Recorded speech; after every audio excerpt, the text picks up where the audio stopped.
All right, everybody. That's what we're looking at today. I had those other pegs, and then I ordered actually a complete rear set. Did get them off eBay. They are made in China. I actually talked to a guy who has a set and has actually crash tested his, and figured, hey, for 120 bucks, let's see how they work. So they are, I'm not going to lie, these things are pretty damn beefy. They're somewhat heavy for aluminum. I mean, these things are not thin. Everything feels good. Installation was fairly easy. They're adjustable. I've got it in the lowest and most forward position, which is still about an inch up and an inch back from the stock position.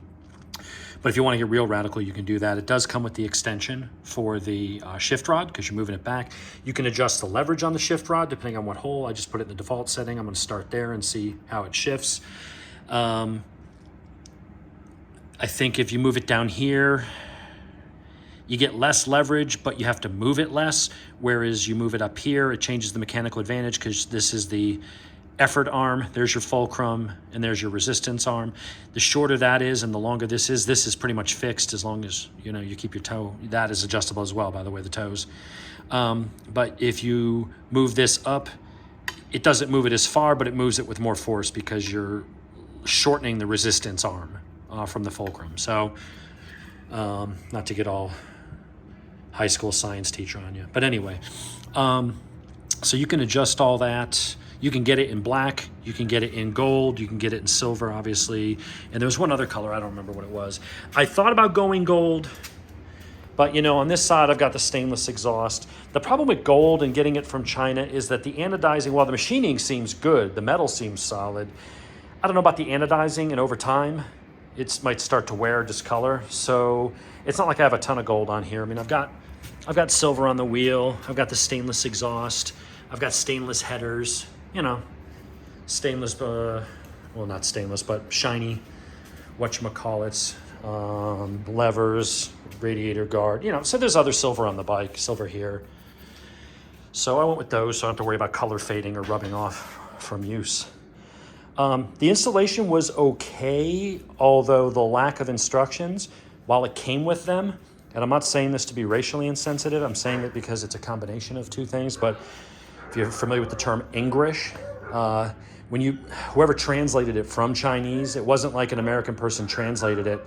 They gave him the literal translation, and then he went and said, okay, I can see what they're trying to say, let me put it into proper English. They just did like a Google Translate. So a lot of it doesn't really make sense. But in any case, I was able to get everything. Most of it came assembled. You didn't have to put all these parts together. What I would say is if you order these, go over all the bolt nuts and bolts, put a little bit of blue Loctite on everything that you want to keep rock solid. Same thing goes with on the other side. The toe peg is adjustable. You can loosen a hex screw on the back and slide it forward and back. It all works. It's all solid. I'm going to go ride it and see what I like, see if I want to adjust it up or back or, wherever. I just started in the position that was closest to stock. Like I said, it's still up an inch and back an inch. So I'm going to start there. The reason I'm doing this is I don't want to make the bike uncomfortable, but I do ride this like a sport bike. I've got the lower, much more aggressive bar. I've got the suspension set up for sport riding.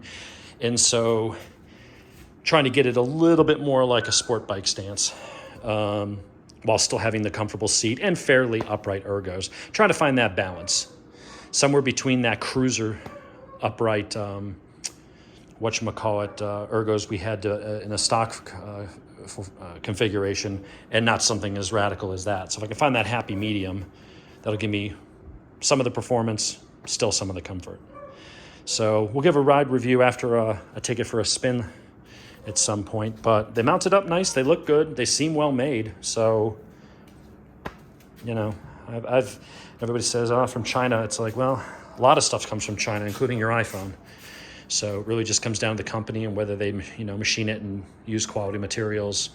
I've had good luck with a lot of stuff from China. Some of the knives and blades and stuff. I mean, they're a manufacturing powerhouse. So as long as they've got good quality control, the stuff seems all right. So anyway, I'll put a link to where I got them, but they're just on eBay.